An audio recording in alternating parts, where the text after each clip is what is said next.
it's much the same. But the monks will dine on a special recipe reserved for only them. This is hin pao, the main breakfast dish. It has water, peanut oil, the always present roselle leaves, and this, a vibrant orange-colored mixture. What is it? I'll explain soon. In the meantime, the aroma from this mysterious dish has me completely captivated.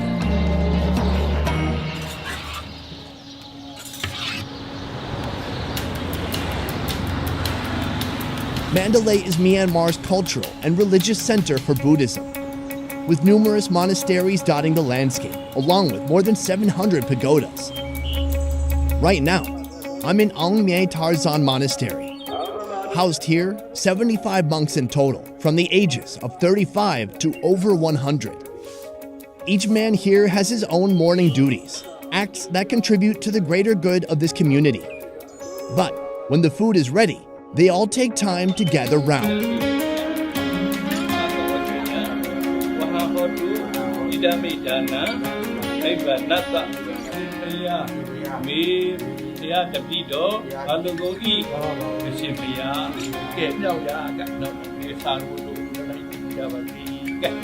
Good morning, all. Right now we're in the area where the monks eat. Behind me are all the elder monks. The elder monks are not allowed to eat food that's been served by another monk. It needs to be kind of served by a lay person. So after the prayer, me and another guy, we lifted up the table, put it back down, and that kind of symbolizes a non-monk person serving them so they can then eat. After they began eating, the abbot, the head monk, gave me permission to eat here. But I cannot actually eat with the monks. I'm not really doing like an in-depth food review, but I do want to eat the food because it looks quite good actually. This is pork.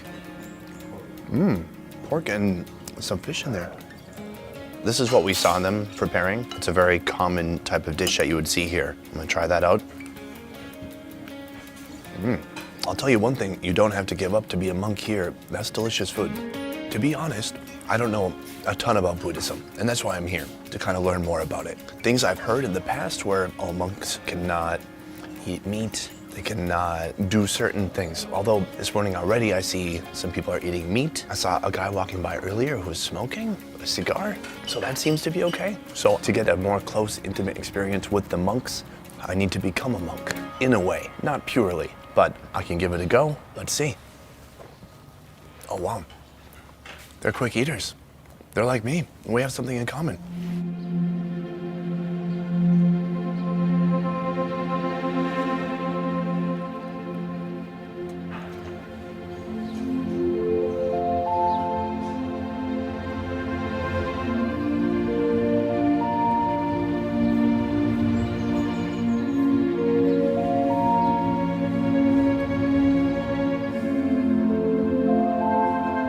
The history of Buddhism in Myanmar extends back more than 2,000 years. Everywhere I go throughout the country, I can see and feel its influence. Temples, pagodas, statues, people worshiping, monks and nuns performing their daily rituals. Men and women, young and old, most everyone partakes at some level. Here in Myanmar, every man is expected to serve as a monk twice in his life. How's it look? Awesome. Once as a novice, from the ages of 10 to 16. Next, they're expected to serve as an ordained monk, after which they can decide to return to normal life or stay and serve.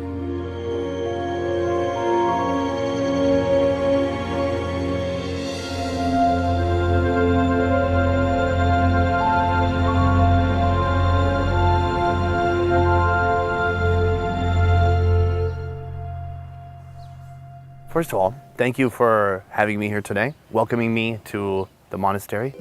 Every new monk needs a mentor, and he is mine, U Pin Yar Seka. He's been a monk for 3 years. His main duty in the monastery is taking care of the cooking. What are monks not supposed to do? Because I've seen people eating some meat, I've seen people smoking. So what is absolutely forbidden as a monk?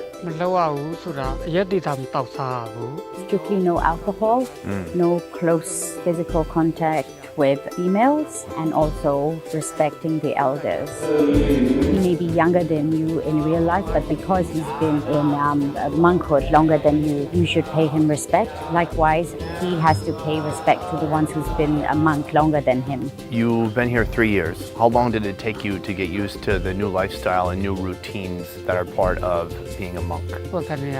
The first week was the hardest, but then after a month, it normalized. It's all about having control because he is eating the food from all the donors and the villagers around. He has to remind himself to send loving kindness to the people who are doing good deeds to the monastery. One of the foundational daily practices here is collecting alms. Every morning, wrapped in their traditional garb, these men carry alms bowls, walking barefoot through the village, calling out to the locals.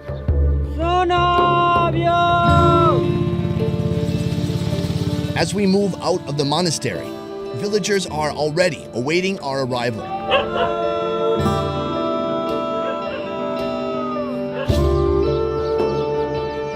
These are not wealthy people, but they give anyways, sharing food and using this opportunity to teach children about reverence.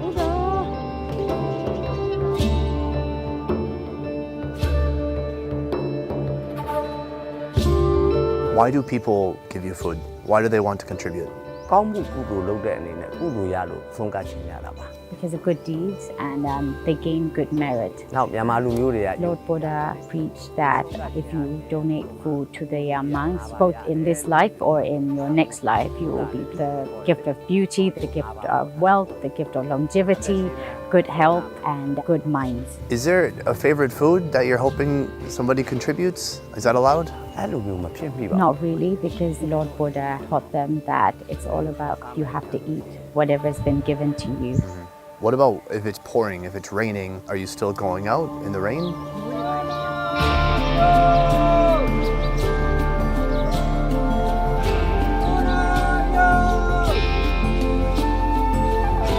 My aim is simple: join these men and have this experience genuinely and unironically. I'm well aware that I look ridiculous. I feel ridiculous too. But on this day, I felt no judgment from the villagers, no amusement at my expense, just an open welcoming by people completely unknown to me, eager to share what little they have with a complete stranger. Maybe it's just me and mine, where thunder has had its way, when kindness is portrayed as blind and glitter to the rays. Rice, boiled chickpeas, fried samosas, fried chicken, tons of soups and salads. There's more food here than we could eat in a day. Maybe it's just me and mine, where thunder has had its way, when kindness is portrayed as blind and glitter to the rays. Lunch begins after a prayer from the head monk. Everyone eats in silence. It may surprise you to know that even with this hearty trove of food, this meal is the last meal these monks will eat until breakfast the next day. That's the way it is every day. Oh, no need to beg pardon. In Buddhism, this is considered a simple and moderate way of eating, which is said to aid one's meditation and overall health. This centuries-old tradition is not unlike the intermittent fasting craze that's become a popular trend today. Oh, maybe it's just After eating, they'll put all the leftovers in a big pot. So every single separate dish from the day is now combined into one master dish. Remember our breakfast? This is what we saw them preparing. This is the very beginning of hin paung. Cooking it in peanut oil helps the food last longer since there are no refrigerators here.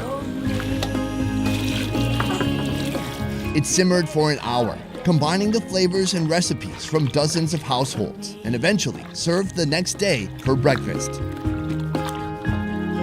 What's the difference between your life now and your life before becoming a monk? When he was a layperson, he was just hanging around and mucking about with his friends. But now that he's become a monk, he has become a lot more disciplined and a lot more religious. Did you drink before you were a monk? Do you ever miss that? He does, but because he's now a monk and his robes is a reminder that he's no longer a layperson, he meditates and then he tries to remove all these thoughts and he tries very, very hard to divert his attention. I'd always thought of monks as those who had reached enlightenment. Thoughtful people who move and speak with grace and precision. People with complete control over their carnal cravings, and those who are never seduced by temptations or desire. What I found out is that monks are human. They've dedicated their lives to daily discipline and striving for an ideal. But there's nothing easy about it, just like all of us. They still have urges, they still have temptations, but through mindfulness, through meditation and communal accountability, they fight daily to stay aligned on the path to wisdom.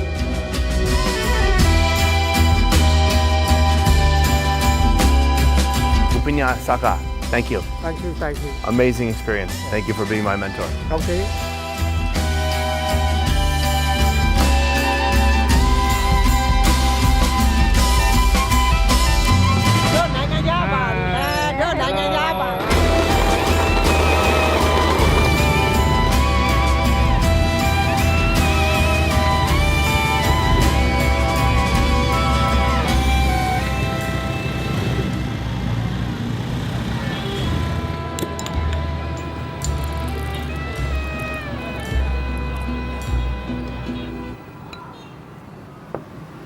Guys, I'm here. Let's talk about it. First of all, cheers. Gotta say, my time as a monk did not last long. I have a lot of temptation and desires, and then usually I just satisfy those desires by doing the thing. I don't recommend it. Right now, we've come to a street-side restaurant in Mandalay, in Myanmar. We're gonna do a few course meal here and try out some of the local food. First on the menu, stir-fried chicken butts. Chicken butts stir-fried with ginger, garlic, chilies, onion, carrots, and bell peppers. The last time I had chicken butt, I was in the Philippines. They just call it chicken ass there. They're like, what? Are you offended? Then don't eat the ass. But I like to eat some ass, so here we go. Oh, it's a bony ass. Oh my God, I gotta say, that is flippin' delicious. I thought it was a funny food. The taste is delicious. It's fatty, it's juicy, and very nice with beer. Let's talk about this. What an experience hanging out with the monks of Myanmar. I learned a lot. The most valuable lesson I learned is that they're just people like everybody else. They struggle as much as anyone else, but they're just more dedicated than everyone else. I believe in Buddhism there are some teachings about balance, right? So I was a monk for half a day. Now I must balance that with grilled dove and sparrow. The birds are marinated in garlic, ginger, paprika, and rice wine, then grilled to perfection. Here, doves, the animal that symbolizes peace, is now in many pieces, actually. 4 pieces that I can see. Can you see more? No, it's 4. I'm gonna give you guys a deep, try it out. Oh, with the sauce, very nice. Sweet, salty, spicy, and sour, all in one, really. They hit all the main flavor compartments. Okay, that's not what I'm really here for. Sparrow, what do you eat? This sparrow is so tiny. Well, sparrow, there's another bird I'd like you to meet called the swallow. It's real crunchy. Oh, it tastes like beef jerky. It's a dark meat that's become so dry. Wow, this is one of the most unique, kind of random street foods I've found anywhere. I did not expect to see this at this restaurant. That's wild. What a way to finish a day of being pure and good.